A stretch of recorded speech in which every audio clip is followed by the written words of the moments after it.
Halo semuanya, selamat datang lagi dengan gue Jordi di The Lazy Gadgets. Dan hari ini gue akan bawakan news untuk minggu ketiga Juli 2020. Dan sebenarnya untuk news minggu ini tuh cukup banyak yang menarik. Seperti banyak banget smartphone dan brand yang merilis 100 watt mereka, 125 watt mereka. Cuman gue akan skip on that. Walaupun ya cukup menarik ya dengan Oppo dengan charger 110 watt yang super duper kecil itu. Tapi karena hari ini tuh gue pengen bahas banyak banget masalah tentang gaming phone. Karena gaming phone ini juga akan dirilis dalam waktu seminggu. Jadi tanggal 22 nanti udah akan keluar 2 dan ada beberapa yang menyusul juga. Dan gue juga akan bahas iPhone dan juga yaudah sebenarnya itu doang. Dan itu udah cukup banyak gue lihat tadi waktu gue nge-list. Jadi kita akan mulai dulu dari yang paling simple. Oh, jangan lupa untuk follow The Lazy Gadget untuk berita yang lebih update setiap harinya. Dan juga sponsor kita di @thelazytitip. Nah, berita pertama kita adalah masalah emoji baru. Setelah anniversary emoji kemarin, Emojipedia mengeluarkan beberapa emoji baru akan dirilis di iOS dan Android. Memang terlihat berbeda, tapi untuk iOS sendiri ini kita akan melihat emoji Italian hand, ya, Italian hand. Terus ada ninja, ada burung dodo, ada organ beneran, jadi nggak hati, terlihat hati lagi, dan ada beberapa hal yang menarik lagi. Nah, selain itu juga untuk Android mereka sepertinya lebih fokus ke hewan, karena di situ kita bisa ngelihat kayak ada kura-kura yang sudah lama akhirnya dikembalikan lagi, terus ada beberapa hewan-hewan lainnya. Nanti tunggu aja untuk update-nya karena itu aja kalau emoji baru berarti kayak satu keseruan yang baru sih. Tapi kalian bisa lihat nanti dari gambar ada emoji-emoji apa aja yang bakal dirilis. Kedua kita ngomongin langsung ke handphone. Itu adalah Zenfone 7 dan Zenfone 7 Pro. Gue tahu banyak banget yang nungguin smartphone ini karena dari kemarin yang rilis itu adalah ROG Phone 3. Nah, akhirnya sekelibat berita tentang Zenfone 7 ini dan Zenfone 7 Pro yang mungkin disebut sebagai 7Z akan rilis di Snapdragon 865, jadi versi non plus, dan yang membedakan sepertinya akan di RAM-nya sendiri, di mana Zenfone 7Z atau Pro nanti bakal di 16GB. Kabar-kabarnya juga flipping mechanism dari Zenfone 6 juga nggak akan dihilangkan, dan di sana akan ada 3 kamera untuk kamera belakang. Jadi kalau kemarin 2, sekarang diganti menjadi 3. Yang menarik tentu aja segmentasi harga dari smartphone ini, karena akan dibawa ROG Phone 3, karena dia itu nggak pakai SoC yang Snapdragon 865 Plus. Jadi ini akan menjadi pembeda untuk mereka yang pengen beli smartphone yang gaming banget atau smartphone yang mainstream banget atau nggak perlu power segede ROG Phone 3 itu. Nah, terakhir juga dia layarnya itu bakal AMOLED, jadi nggak akan kayak LCD dari Zenfone 7 sendiri, Zenfone 6 sendiri. Yang menarik adalah Zenfone 7 ini kabar-kabarnya juga akan dirilis di 22 Juli, jadi akan barengan sama si ROG Phone 3.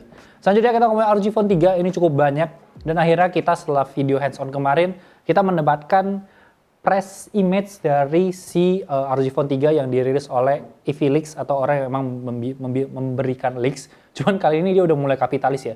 Jadi leaksnya itu hanya bisa didapatkan dari Patreon, nggak kerja sama lagi sama website-website lain. Jadi kita sebenarnya kalau dia udah ngeluarin tuh kita nggak bisa jadi yang tercepat, kita harus nunggu media lain untuk bayar dulu dan kita bisa lihat fotonya. Nah, dari desainnya sendiri kan bisa lihat tidak banyak perubahan, jauh lebih minimalis dan logonya itu kayak ada aksen-aksen gradasi RGB-nya. Terus di bagian bawah juga terlihat lebih lebih gaming dengan ada sedikit segitiga untuk coolingnya harusnya yang jauh lebih metalik.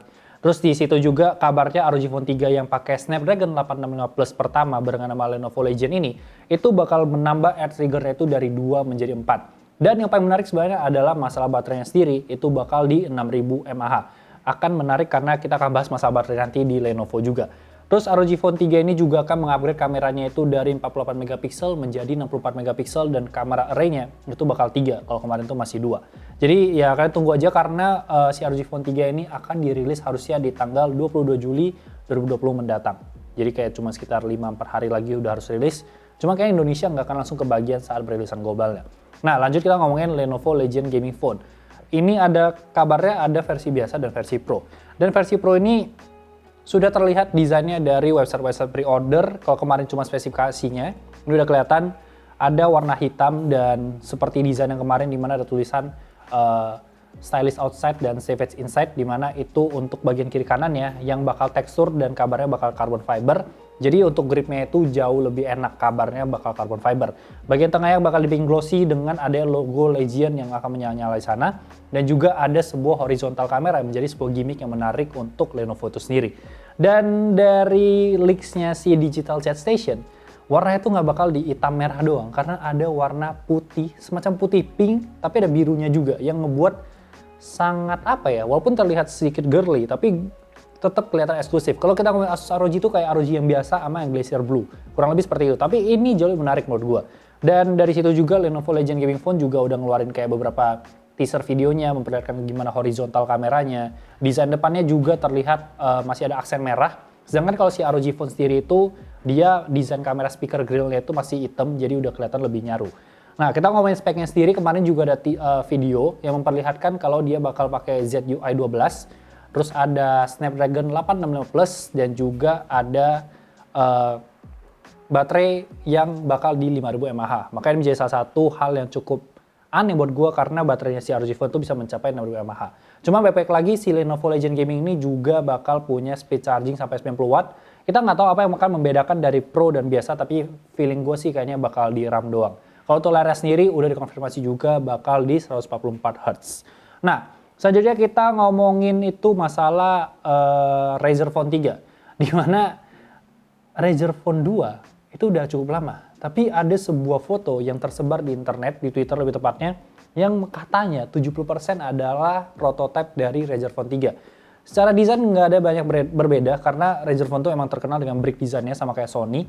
Cuma di sini kamera array-nya itu emang berubah dari 2 menjadi 3. Jadi dari yang horizontal tuh menjadi vertikal. Cuman itu aja yang kita dapat, tidak ada informasi tambahan. Dan editor in chief dari SDA Developer itu juga menyatakan kalau gambar tersebut sudah berputar-putar di grup Telegram. Jadi ada kemungkinan bisa aja dirilis, tapi ada kemungkinan juga bahwa ini hanya prototipe yang nggak akan dirilis karena kita sudah tidak pernah melihat Razer Phone yang membahas atau mempromosikan Razer Phone mereka. Tapi kalian sebagai orang yang pakai Razer Phone 2 apakah tertarik jika seandainya si Razer mengeluarkan Razer Phone 3? Nggak sampai sana karena gue bilang gaming phone banyak banget untuk minggu ini. Yang terakhir adalah Nubia Red Magic 5S.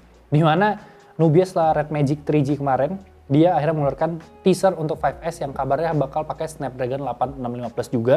Dan hanya itu, jadi kayak Snapdragon 865 Plus, LPDDR5, terus juga UFS 3.1 dan juga bakal pakai Ice AG, jadi pakai silver cooling pad di sana untuk masalah coolingnya. Dan ini di-share langsung oleh presiden dari Nubia. Cuma nggak ada tanggal rilis, nggak ada spesifikasi lain, nggak ada desain dan segala macam, tapi harusnya desain mungkin nggak berbeda jauh sama Nubia yang dirilis awal tahun kemarin. Cuman gue kayak ngeliat Nubia ini cuman, oke, kita akan mencoba mengeluarkan ini, at least kita ngehadang si ROG Phone dan juga Lenovo, jangan biarkan mereka semena-mena. Oke, lanjut kita ngomongin ke iPhone. Yang pertama adalah picture in picture untuk iOS 14. Jadi kalau kalian yang pakai iOS 14 yang public beta atau mungkin developer beta, kalian tahu kalau untuk YouTube-nya sendiri emang belum bisa picture in picture. Tapi ada caranya di mana kalian tinggal buka YouTube itu dari Safari ke full screen, nanti dari sana udah ada opsi untuk picture in picture, jadi kalian bisa nonton YouTube dengan picture in picture. Jadi udah nggak ada masalah, nggak harus pakai apa istilah kayak YouTube Premium gitulah. Jadi kalian bisa sambil nonton, sambil mengerjakan hal yang lain.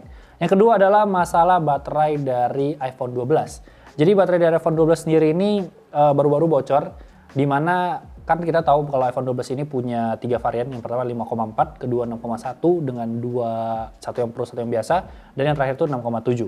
Untuk yang 5,4 baterainya bakal di 2227 mAh, turun kalau dibandingin sama iPhone generasi sebelumnya di 2700. Terus yang iPhone yang 6,1 itu bakal di 2700 dibandingkan yang kemarin itu 3046. Dan yang terakhir adalah untuk yang paling besar itu bakal di 3600, dan kalau dibandingin sama iPhone 11 Pro Max itu bakal turun sekitar 300 atau 200 sampai 300 karena yang kemarin tuh 3969. Gue pribadi sebenarnya ya kalau kita ngomongin angka tentu aja kecewa, tapi kita tahu kalau iPhone tuh tidak pernah merilis angka mereka untuk RAM dan baterai. Mereka cuma memberikan komparasi dan gue rasa mereka cukup yakin dengan hal ini, makanya berani mengeluarkan angka lebih rendah dengan adanya optimisasi mereka dari either software atau dari iOS mereka dan segala macamnya. Makanya mereka berani untuk merilis angka yang lebih kecil dan gue rasa nggak mungkin dia akan ngeluarin iPhone 12 Pro akan sama dengan iPhone 11 Pro. Orang pasti akan gila gitu, akan ribut gitu. Nah yang selanjutnya adalah untuk masalah angka yang tidak pernah dirilis itu adalah masalah RAM, di mana dikonfirmasi dari Twitter itu kalau yang base version atau yang iPhone 12 dan iPhone 12 Max itu bakal di 4GB, dan iPhone 12 Pro dan iPhone 12 Pro Max itu juga bakal di 6GB, itu doang. Itu kan buat kalian yang perlu angka-angka, karena yang hal itu nggak dirilis. Nah rumor yang terakhir yang pengen gue bahas itu adalah masalah yang cukup panas, di mana iPhone 12 Pro dan 12 Pro Max yang dijanjikan bakal dengan 120 Hz, kabarnya itu bakal dibatalin. Karena hal ini juga dibahas oleh Everything Apple Pro, di collaborated sama Max Weinberg, yang menyatakan kalau dari engineer-nya itu menyatakan kurang oke. It's not good enough gitu untuk masalah 120 Hz ini dan tidak mencapai standar dari Apple sendiri. Karena kita tahu seberapa tinggi standar Apple, seberapa pengen Apple kalau ngerilis sesuatu itu harus sempurna. Dan kabar-kabarnya ini ada pengetesan itu kayak kurang lebih 20 kali dan 4 atau 3 dari pengetesan itu gagal. Tapi gue pribadi tentu aja gue sangat berharap untuk iPhone 12 Pro dan 12 Pro Max itu tetap rilis di 120Hz. Karena ini salah satu aspek yang cukup besar yang bikin orang pengen beli si versi Pro dari iPhone 12 ini ya gue rasa ya. Kalau kita ngomongin iPhone 12 kan ya udahlah, yang penting kita dapat AMOLED dan OLED dulu, nggak LCD lagi. Cuma kalau 12 Pro sampai 120Hz gue rasa akan sangat banyak yang kecewa. Walaupun kalau kita ngomongin adaptor nggak ada yang kecewa masalah itu. Kalau sampai nggak 120Hz, ini akan menjadi sebuah kekecewaan yang cukup besar menurut gue. Jadi itu aja yang bisa gue bahas dari berita minggu ketiga untuk Juli 2020 ini. Seperti biasa jangan lupa like, comment, share. Follow Instagram kita di @thelazygadgets untuk berita update setiap harinya. Gue di Jordi Leonardo O-nya 2 dan O-nya 2 ditambah 1 kurang 1. Ya sama aja sih. Dan jangan lupa juga follow The Lazy Titip pakai P dan jangan lupa subscribe. Thank you so much guys for watching and I'll see you next time. Bye bye guys.